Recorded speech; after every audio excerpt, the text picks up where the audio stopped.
I'm starting a new life. Everyone wants to be loved. Everyone wants to be accepted into their respective families and communities. But transitioning from incarceration back into society can be very traumatic. Now, for women, the process of coming home has so many distinctive sets of challenges, but their experiences are often overlooked. So, we at Arc Republic wanted to capture these women who navigate reintegration back into their communities with a lens wrapped in dignity and humanity. To do that, we spoke to returnees and reentry practitioners living in Philadelphia to hear their stories. Welcome to the Being Beloved podcast. I'm starting a new life. Turn wrongs into right. This is the Being Beloved podcast. At the age of 16, Tamika Bell was sentenced to life without parole. Given a chance to redeem herself, Tamika was paroled 24 years later. Now she works to recover a lost childhood while heal as a woman navigating a different Philadelphia when she left. Her circle now includes a circle of sisters, family, and friends who help her through healing. This is her story. Greetings, what's up, wherever you are situated in the world. We are in Philadelphia at Philly Camp. Whoop, whoop. And we are speaking with Miss Tamika Bell for the Being Beloved podcast. For those of you who are new to the Being Beloved podcast, it is a podcast that intimately explores the challenges, lives, and experiences and redemption of formerly incarcerated women. So welcome, Tamika Bell. Thank you. Thank you for having me. How you feeling? I'm feeling good. Today is a beautiful day, and it's good to be on the other side. How long you've been home? I've been home for 4 years. For 4 years. How has that been just in general, the 4 years?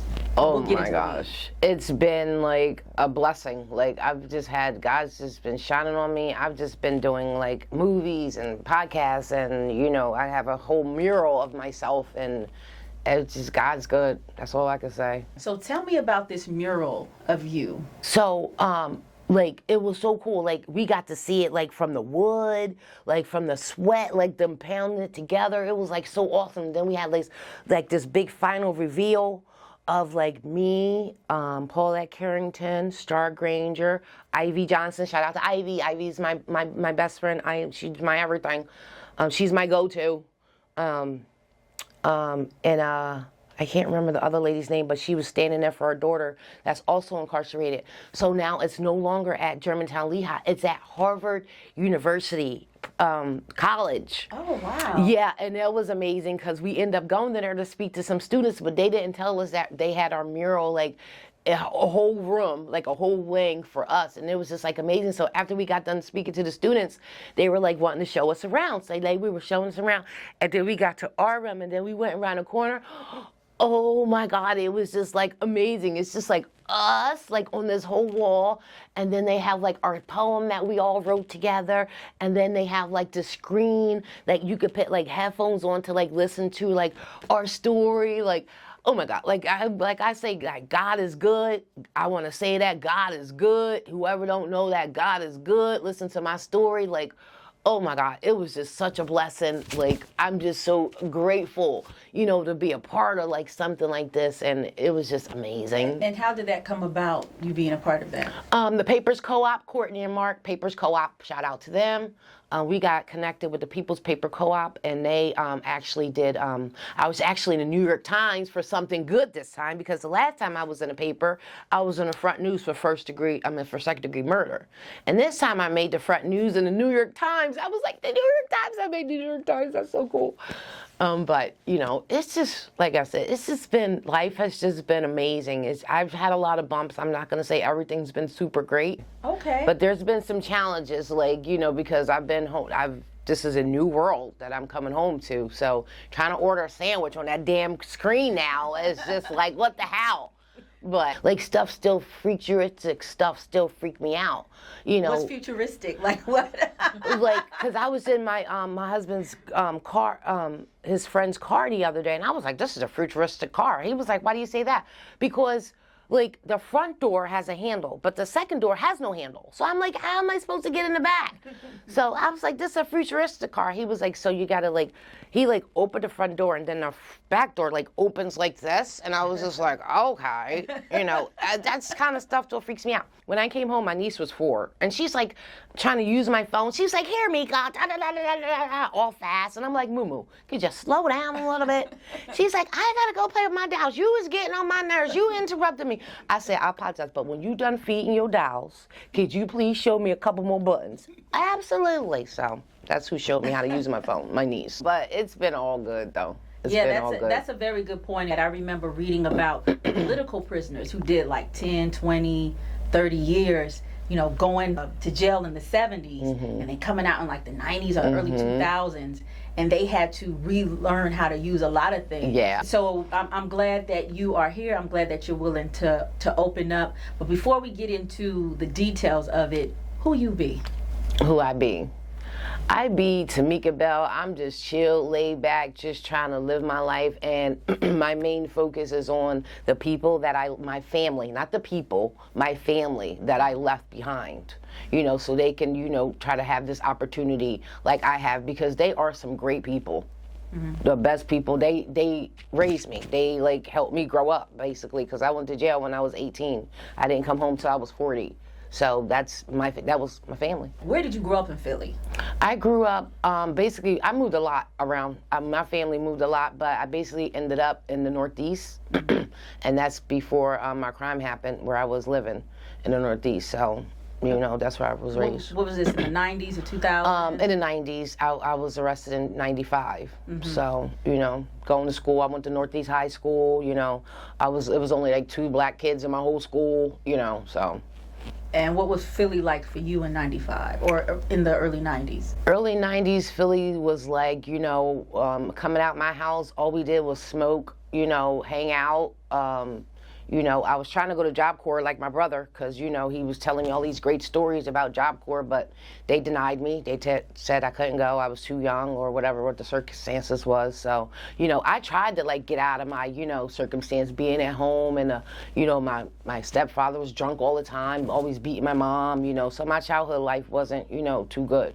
My mom was a Christian woman, very strict, so we wasn't allowed to do a lot of things. And I was sheltered from a lot. You know, and then, you know, a lot of things going on in my household led me to, you know, want to hang out with older people and do drugs and try different things that I didn't know, you know, about. And when I got out into the world, it was just like, wow, you know, so. So very briefly, because we want to concentrate more on who you are, where you are, and how you got here, what landed you in jail? Or in prison, I should say. Yeah, so like I said, my childhood wasn't that great, and, you know, I was trying to, you know, venture out on my own, because I thought I knew, you know, everything at 16. I ended up hanging out with a girl I knew for like 4 months that moved around our way. She introduced me to 2 guys that she knew. And what me and her would usually do is we would go and steal a car and ride around in it and go home, and that would be it. So upon meeting these 2 guys, they introduced a gun to her and said, you know, you can get the car quicker, just use the gun. So, you know, that night of my crime, we went up to the car. She went up to the driver's side, went up to the passenger side.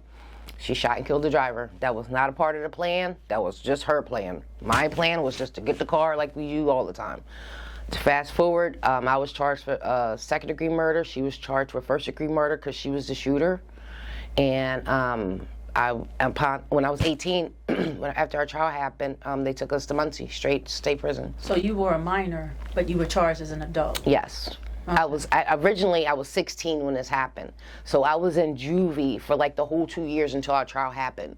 And then when our trial happened, that's when they took us to state prison. So you were incarcerated from 16 to 40? Yes. That's 24 years? Yes. So let's talk about some of the major, when you look back, what are some major experiences that you had, or where you tremendously grew, or knew you had to change? Or I was in prison when I was like around 21. There was a unit in the jail called the House of Hope.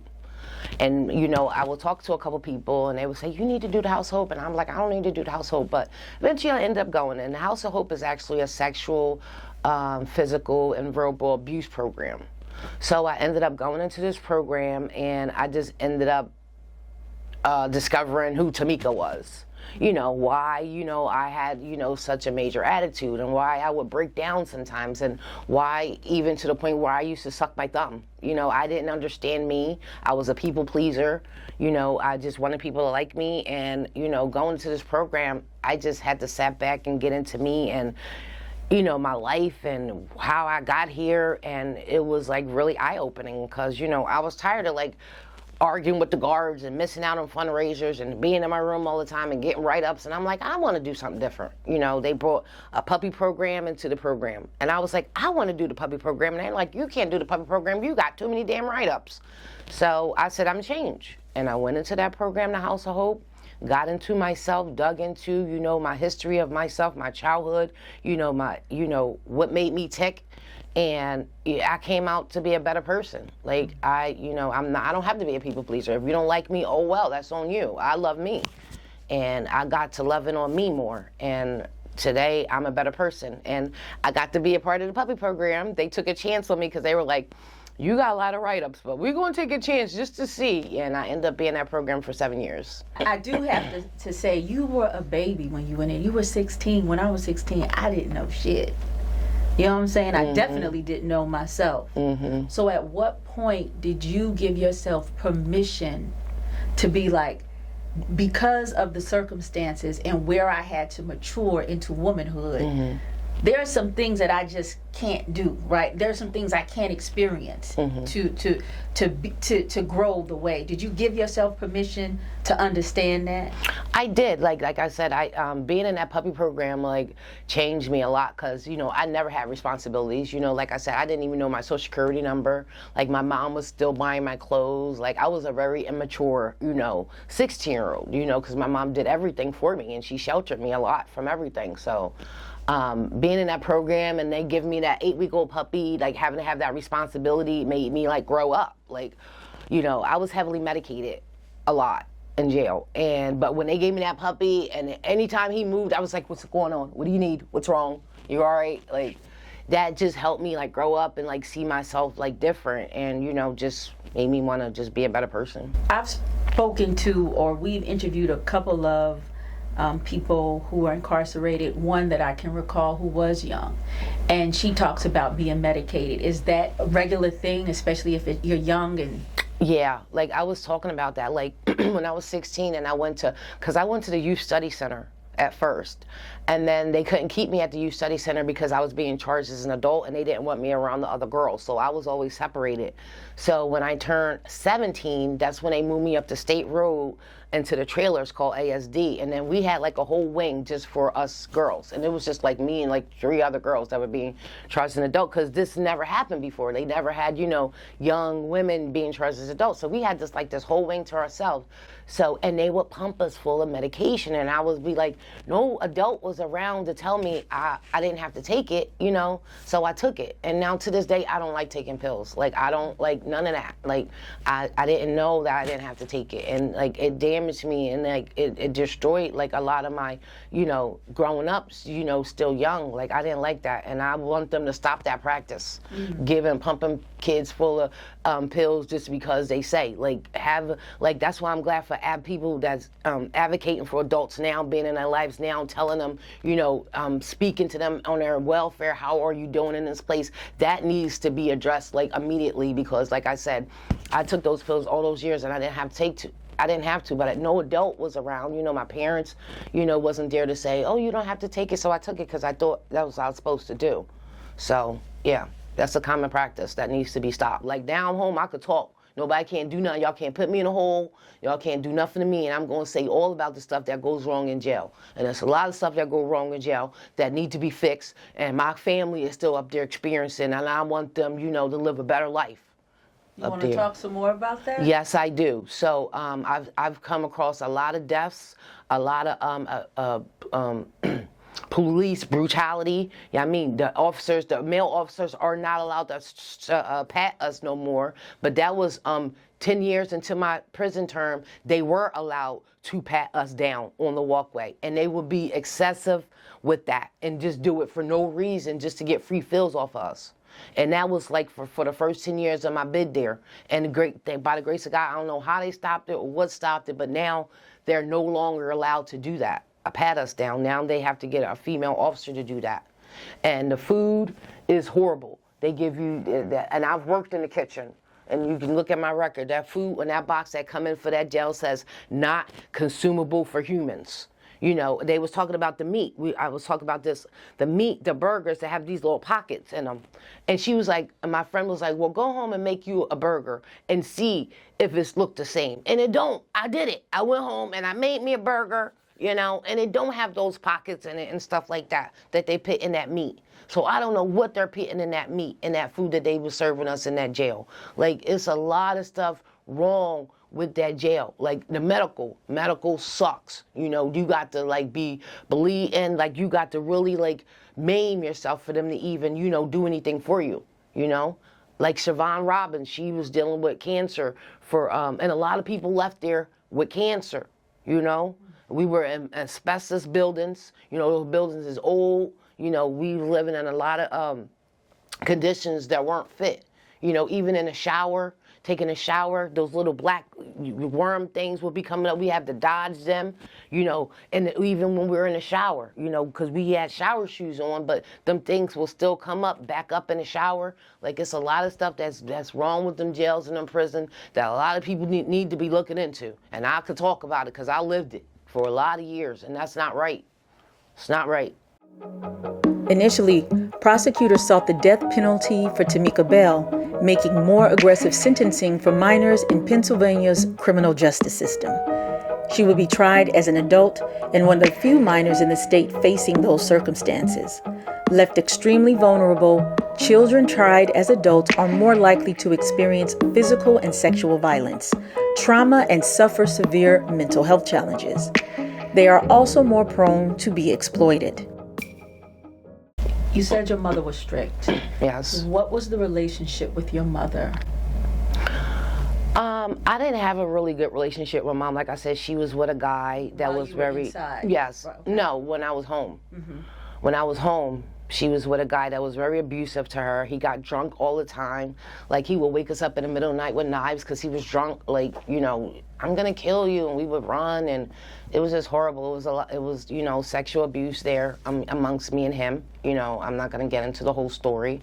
But I was, you know, sexually abused as a child. She, you know, at 14 discovered it, and, you know, he just left the premises. And that's all that happened with that. And that's all in my 16-year-old mind was okay enough for me, you know. So, you know, and that, you know, which led to drug use, and I'm grown, I can hang with older people, you know. I didn't know. I was 16, I thought I knew everything. So what was the relationship like? But the relationship between me and my mom wasn't that great, you know. It was like he had like mind control over her. Like, whatever he said goes, you know, she always went with his direction. So it wasn't, you know, it wasn't that great. So, like, I would write letters to her and I would put them under the door, you know, telling her I wanted to talk to her, or could we do this, could we do that? And it was never responded to. So I went out to the streets, to the adults out there, and they would tell me, you know, oh, do this and do that. And I would be like, okay, I think this is the right thing to do. So you get your sentence. What is the facility that you were in? When I got sentenced, I was at Muncie. How often did your mom visit you? Not often. Not often at all, because Muncie from Philadelphia, I think, is like 6 hours away. So a lot of people didn't want to take that trip. So I just was like, Mom, if you could just come on my birthday, you know, that would be great. You know, if all year if you can't come, that's fine. And she would, not all birthdays, but she would make most birthdays, and that meant a lot to me. So you said in the beginning the women in Muncie raised you. Yeah. Could you talk about that? When I first got to Muncie, I was very wild. I was 18. You know, they said, you got a life sentence. So I'm like, okay, well, I'm here for the rest of my life. You know, what am I going to do? So a lot of the lifers there, Peachy, Sharon Wiggins, Shout out to Sharon Wiggins. She sadly passed away. She was like my driving force while I was there. Like, she would always be like, Mika, like, stop getting in trouble. Stop cussing on people out. Like, go to school. And, you know, one day you're going to get out of here. And she would always, like, put that in my head. And, you know, some days I had those, one day I'm going to get out of here days. And then some days I had those, I'm going to be here for the rest of my life days, you know. So, you know, she was always on me. You know, she was older. And to fast forward to, you know, us almost coming home, she was just like, you know, you guys got to get your paperwork together. You know, the pendulum is swinging. We're about to leave here. And she was like, I might not see it, but you guys will. And I used to be like, Beachy, you are going to see it. You know, you are going to be home with us. And come to find out, she was on a visit one day and came back to her cell and had a heart attack and passed. And that was really, really, really, it's still hard for me.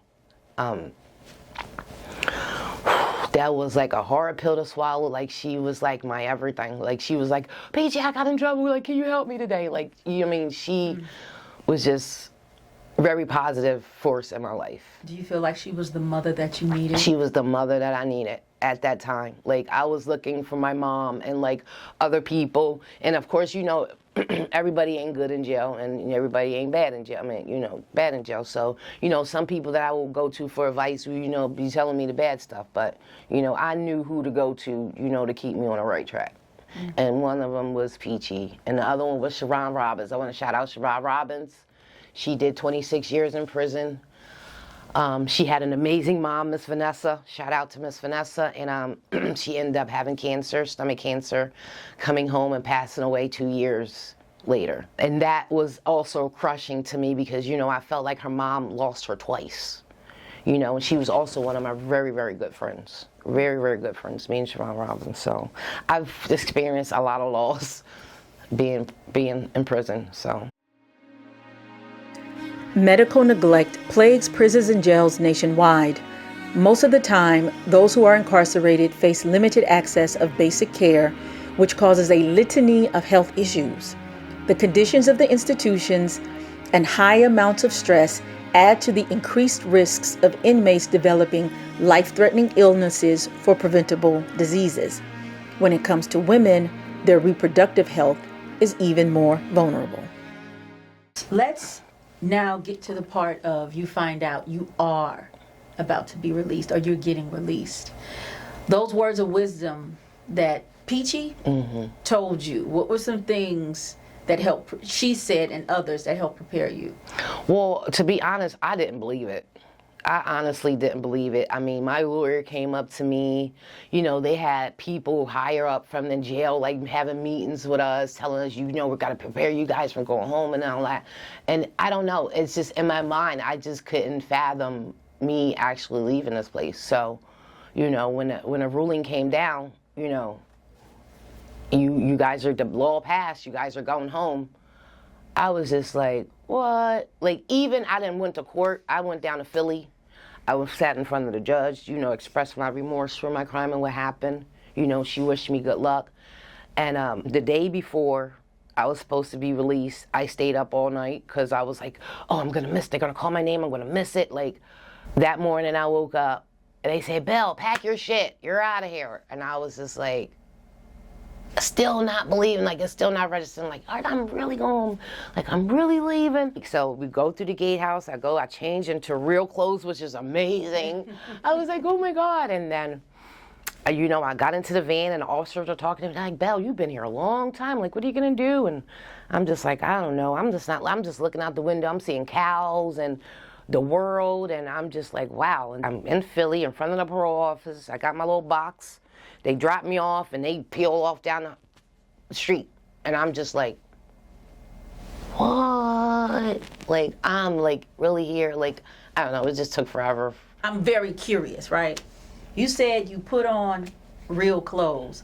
What was the feeling of the texture of the clothes? I would love to know that. Oh my gosh, it was just like, I don't even know how to describe it. Like, once I took those browns off and like put on like real, and I still have these clothes to this day and I can still fit them, real pants, like, I don't know, like the feeling on your skin is just like different.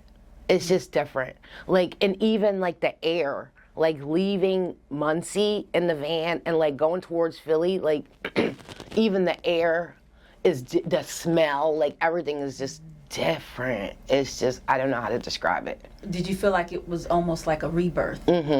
Yeah, it was just like a, I don't know how to describe it. It was just like, what? Like, I don't know. That's all the only word I could come up with. But the feeling of coming home, and it's just awesome. So you are in Philly, you have a box of your personal items. Yeah. You get dropped off, they peel out. What do you do next? So I go into parole, and then I say my name, and then I tell them who I'm, my parole officer. You know, I got that paper, you know, got a report. They're like, oh, your parole officer's not here, you're going to see somebody else. And I'm like, okay.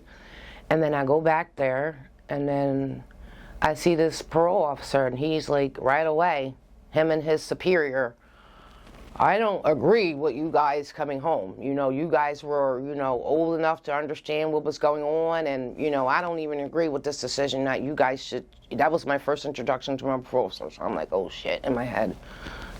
And he's like, but I read your jacket, and I seen that you had minimal role in your crime, and, you know, I'm gonna, you know, give you some, you know, leeway or whatever he said to me. So I was just like, okay. So I had this curfew at 9 o'clock, and, you know, be on a straight and narrow, and come see me at this time on Monday, and that was it. I left. My mom came and got me.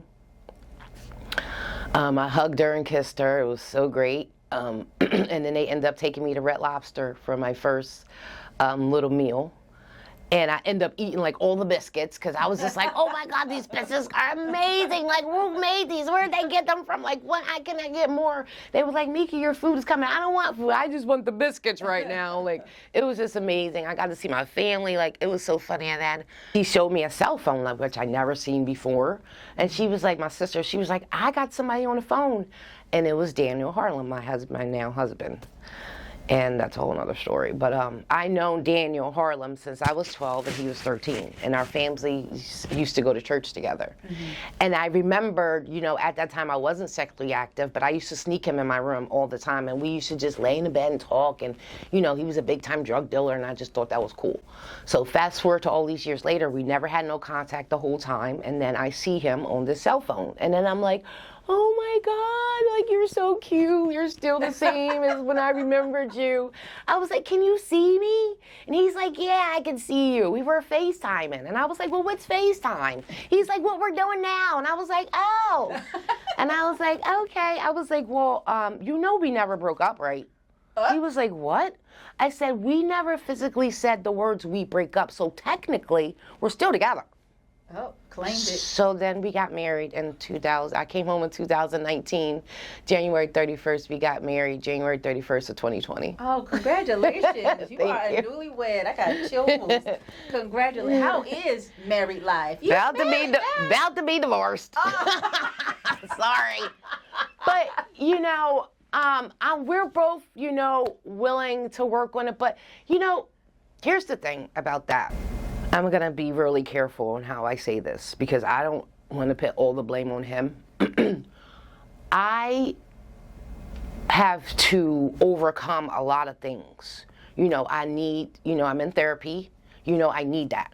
I need that therapy. You know, I need, you know, to experience a lot. Because, like, I don't know how to cook. I don't know how to drive. Like, I don't know how to do a lot of things. So he's not a really patient man sometimes. So it's like, sometimes you have to explain things and break down things to me like I'm a 2-year-old. You know what I'm saying?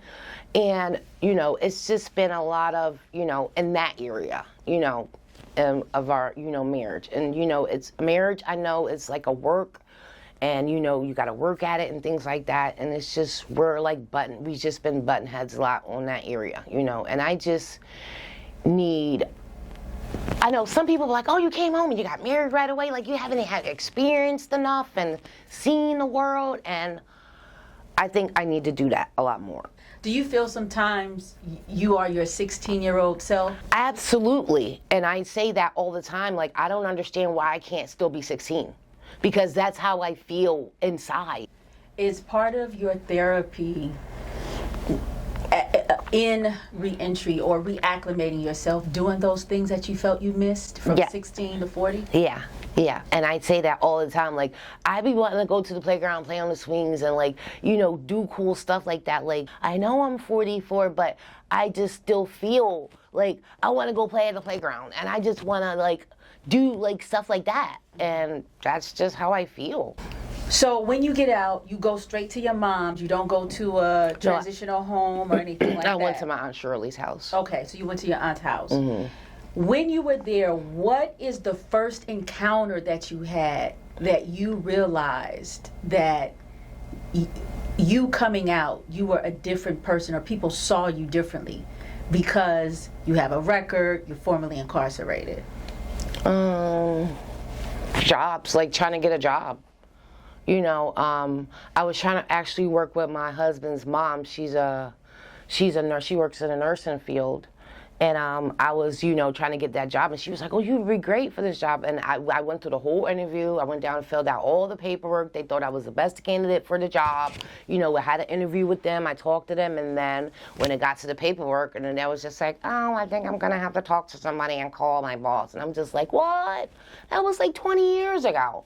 But it still didn't work out. I still didn't get the job. And that happened probably 4 times of me trying to get these good jobs. And then they were like, you were in jail, you can't have the job. So I was like, screw those jobs. I want to make up my own job. My dream job, actually, because I was working at ODAT for a little bit, and when I worked at ODAT, I worked at the food bank part. And my job was to make bags of food for people that need it, and that were suffering from HIV. That was my greatest thing, giving them bags. And then I had my little special people, because I knew Greg, I know he liked his sweets, and I know he liked the extra sugar and the extra little thing, and I know Sue, she liked her little extra stuff. So my dream job actually would be, because I also ride the train a lot, and I come across a lot of people that a lot of you guys wouldn't come in contact with. So I would to have bags of water and snacks and socks and stuff like that to give to people, that need it. I don't care who they are. If I see that they need it, a couple of times I've had water in my bag, and I've sat across people. I'm like, here, bro, you need some water? Definitely, I need that water. Thank you. I think I want that to be my dream job, for people that regular people don't see.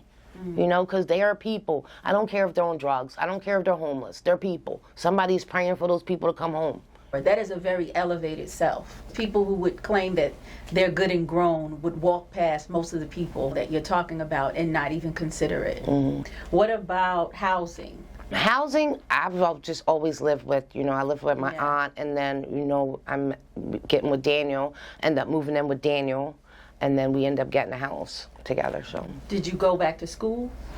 I was in school when I first came home, but it was just so much stuff, just coming home. I just couldn't stay focused, in school, because it was just, everything was just exciting. So, but I do want to go back to school.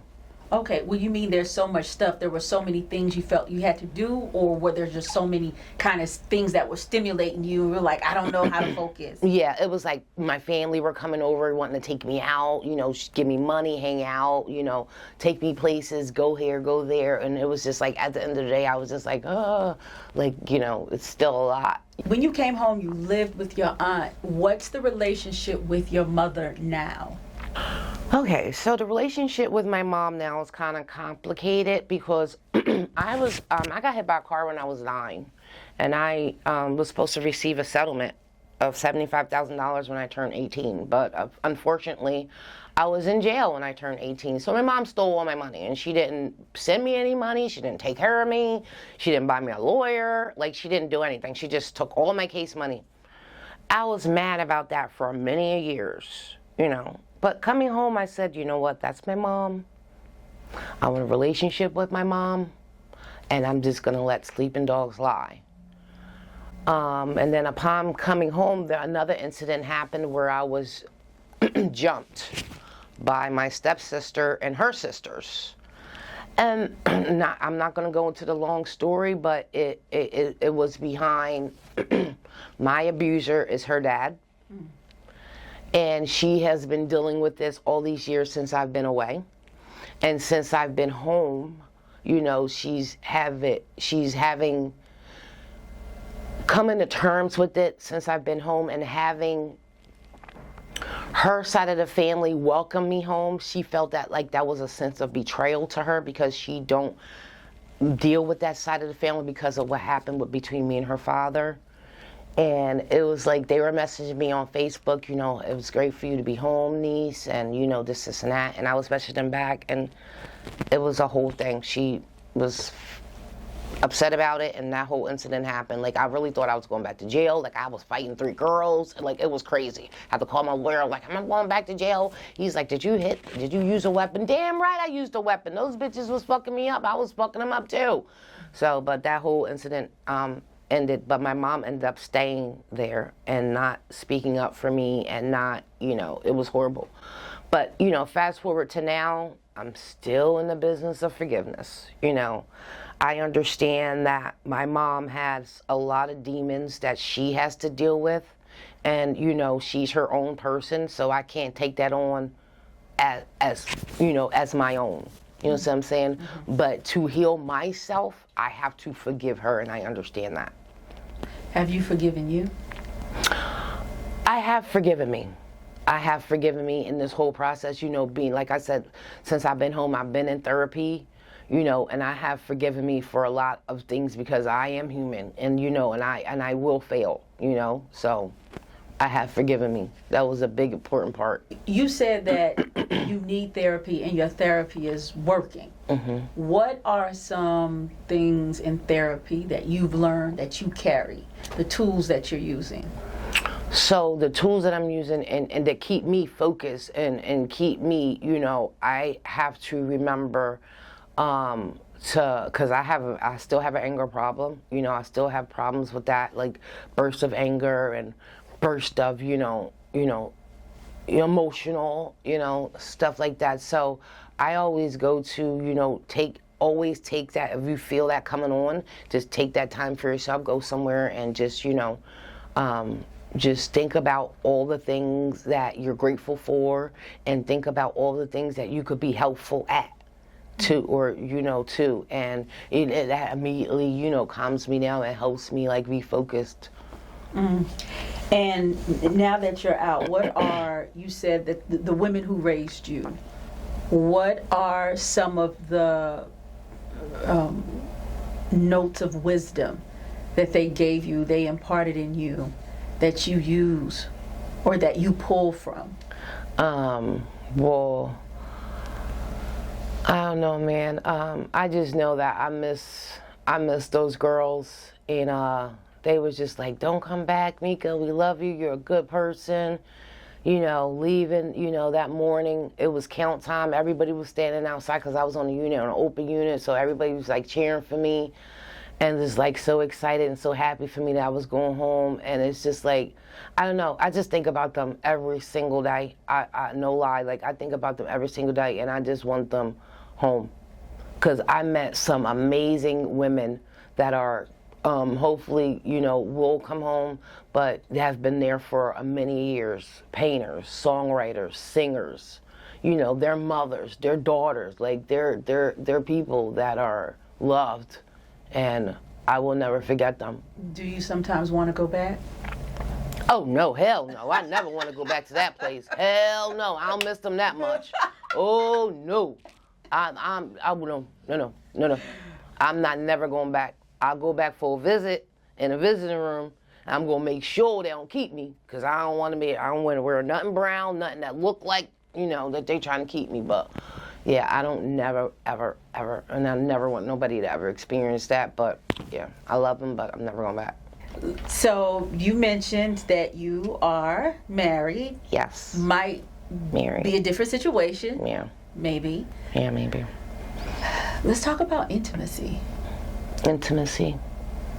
Well, that's not a problem for me. So not, and I'm not saying sexual, but just even people touching you, hugging you. Yeah. You know, that part. Yeah, that part is very inviting to me because, you know, in jail, that was one of my, in the command center, that was one of my pieces. Like, you can't touch in jail. So we were just at Eastern State Penitentiary giving, they showed our short movie, the command center. And they said if it's one thing that we don't have that you guys think we should have. And I right away said, we need hug stations. Like, you don't know what people are going through on an everyday basis. You don't know, people's life story, how they woke up, and I believe that we need more hug stations. Hug stations, we need them. I don't care, like, where they station them at, but they need to be stationed all over the city. And if somebody, it don't have to be in an enclosed space. It could be wide open in the street. Somebody come up to you, just give the person a hug. They need it. I will advocate that for forever. We need more hug stations. Tell me about a time where you revealed to somebody that you were incarcerated, and you were incarcerated for a number of years. What are some of the conversations around that, if you reveal it? I do.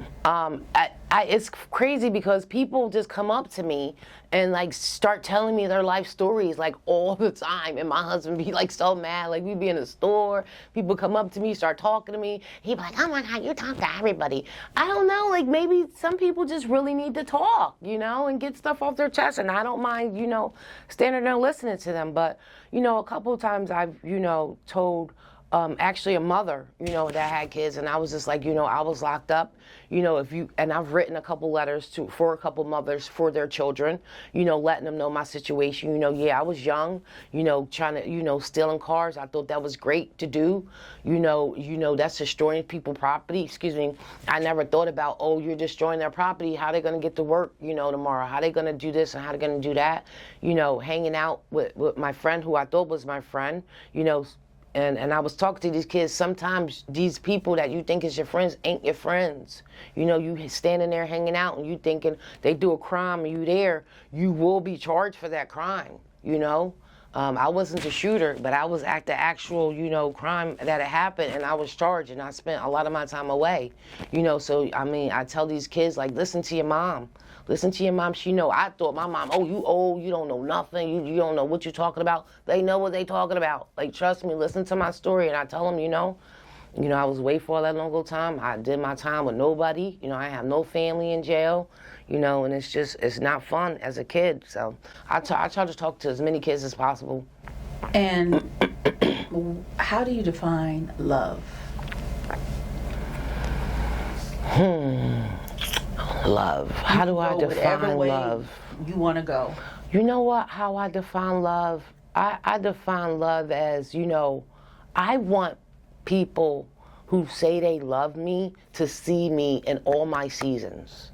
I want them to see me mad. I want them to see me happy. I want them to see me emotional. I want them to see me upset. I want them to see me in all those seasons and still be able to say that they still love me. And I think that goes for everybody. See somebody in all their seasons, and if you can love them in all their seasons, then, that's love to me. So now we're going to get back to, is it Daniel? Daniel. How do you want him to love you? So I just want Daniel to just be patient, with me. Like I've tried my hand at cooking, I've tried my hand, he's taking me in a parking lot and, and I've been driving around and I was like, oh, I'm the shit now. I can drive.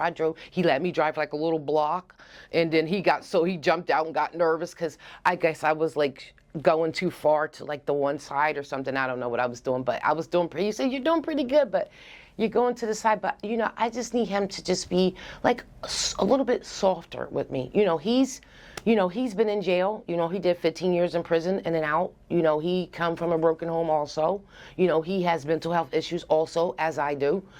So we're both two people that come from broken homes, that's been in prison, that has mental health, that are trying to, work together. But, That's a lot. Yeah, that's a lot. And, we've managed, all this long ago time, we went from an apartment, which I call I called it, what did I call? I went from an apartment to a mansion. Our house that we have now in North Philly, I call it my mansion. Everybody's like, that's your mansion? Yeah, because I went from a cell that was this little to now this house that I call my mansion, and that's how I look at it. you know. So, but you know, I mean, I have faith in us. I believe in us. I mean, and I, you know, I don't wish no ill will on him. You know, like I said, we both have our own issues that we're dealing with. You know, and I just wish us the best. And if we don't work out, we don't work out, and life still goes on, because I'm still going to enjoy my life, because I got a lot of life to live. Okay, Daniel, I was trying to help you out there. Okay. But I love you, Daniel. I loved you since I was 12 years old, and I still love you. Oh wow, that's pretty dope. That's pretty dope. And at the same time, I'm so happy that you are acknowledging that you have to spread your wings more. Mm-hmm. To me, that shows a love of self. Mm-hmm. So my next question: how do you love you? How do I love me? So I love, my favorite store in the whole wide world is Family Dollar, and he hates it. Because they just have these little knickknacks and these little things in there that I just love. Because I'm not like, oh, I want this big, what do you call that, Balenciaga bag, or Gucci, or Prada, or all that. Like, I don't care about none of that kind of stuff. You understand what I'm saying? Like, I've been in jail my whole damn life. Like, give me a nice little sparkly bag that I like, I'm cool with that. You understand what I'm saying? So that's my me time. That's how I take care of me. I go in, or a Five Below, you know, I go in there and do my little shopping, get my little trinkets, and I'm good for the day. You know, put me in front of my little TV shows. I've been doing TikToks a lot. You know, that's where all my jail friends are, on TikTok, you know, and just, you know, learning different things. Like, I don't know, like this guy, and I was saying to my people yesterday about like eating healthy, and I was telling her I want to eat more healthier. You know, they're changing the food, they're putting stuff in the food that makes me skitsy. You know, I'm already paranoid about a lot of stuff. So they used a gorilla, and they were like, what does the gorilla eat? Meat? And I'm like, yeah, the gorilla eats meat. He big as shit. No, the gorilla don't eat meat. The gorilla eat vegetables and fruit and all that. And he still has all his bulk, and he still has all his strength. So for real, all this food that we eat, we don't need that. They got us addicted to this food, you know, because they put all this stuff in it to make money so they can get our money. And that's why we're eating all this bad shit. And I'm done. I'm not eating no more. Like, I'm eating fruit. I'm changing my diet around. You know, I'm doing all that. TikTok. Yeah. So is that a form of communication that a lot of people on the inside use now? People on the outside use. Oh, outside. Yeah. Okay. Because you said you're TikTok. Yeah. So since I've been home, like, I've been on Facebook, you know, and I'm like, I don't see a lot of my friends that I know from jail on Facebook. So I went to TikTok. So I'm like, this is where all my friends are. They're all on TikTok. Hey, everybody. So, you know, I get on TikTok. But, you know, being on TikTok, I've been, you know, doing, you know, TikToks and trying to, you know, get my fan base open, and, you know, and because, you know, mainly I want to do TikTok for conversations that a lot of people don't talk about.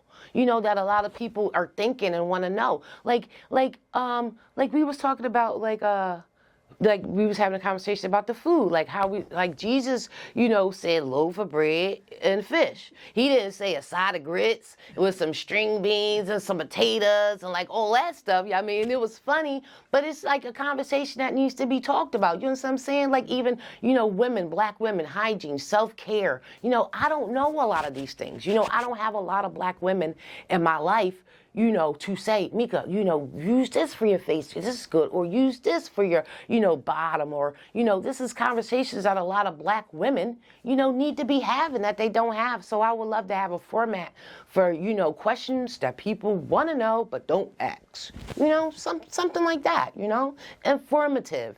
You know, they're going to use those platforms for us to be against each other. You know, why not use that platform for, you know, information that we can help each other, you know? Because I know it's a lot of people like me that don't know a lot of stuff but are scared to ask or embarrassed to ask, you know? But they need a little format for that. Yeah.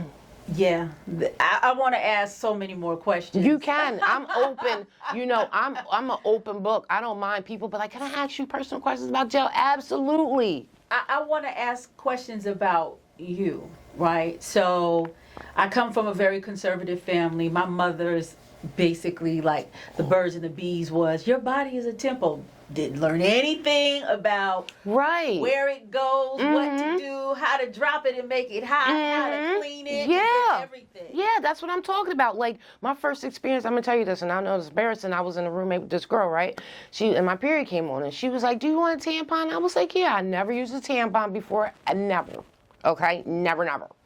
So I get this tampon, I open it up, don't know what to do, how to use it. Because my mom never told me. She never had this conversation with me, right? So I put the thing up there, and I'm sitting there on the bed playing cards, and I'm moving around, moving around. And she's like, well, what's going on? I was like, this is real uncomfortable. Like, y'all use this? She was like, yeah. And I was like, okay, that's like really uncomfortable. And I just want to say I am bisexual, so I do mess with women. I have a relationship with women. Okay, so she was like, well, let me see what's going on down there. So I get on the toilet and she's checking me. She's like, Mika. I'm like, what? She was like, you gotta take the cardboard off. And I was like, well, I don't know. Like, nobody's teaching me this stuff. So she taught me, she taught me how to take the cardboard off, pull the thing out, put it up there. And she taught me. And like I said, I went to jail when I was 16 and nobody never had these conversations with me. Like, even still coming home, it's still okay, what should I use for my face? Even sex with a man. My first man was Daniel. I never had sex with a man. I don't know how to have sex with a man. I don't know how explicitly we can get on this thing, but I never knew how to suck dick. So I would be on porn, watching all these shows, okay, you do this, you do it like that, okay, you do it like this. Because the first time he was like, oh my God, get off me. And I thought I was doing something, He's like, oh no, what are you doing? So then a couple weeks later, I was like, babe, let's try it now. He was like, no. I was like, I've been practicing. He was like, okay. We get into the business. He's like, who you been with? What are you doing? You. I was like, baby, I've just been watching a lot of porn and I just been seeing, how they do it. And that's how I became a great dick sucker. Well, that's a skill. Yeah, that's a skill. That is a really good skill. But you know what? It opens up my throat. I have a lot of mucus and stuff like that, so I tell a lot of women, if you want to clear your throat, suck some dick. Because it helps clear your throat out. It helps clear my throat. It does. It gets rid of a lot of mucus. My tears are coming down. I release a lot of fluid. And when I'm done, I'm all cleared up. I'm like, thanks, babe. For real.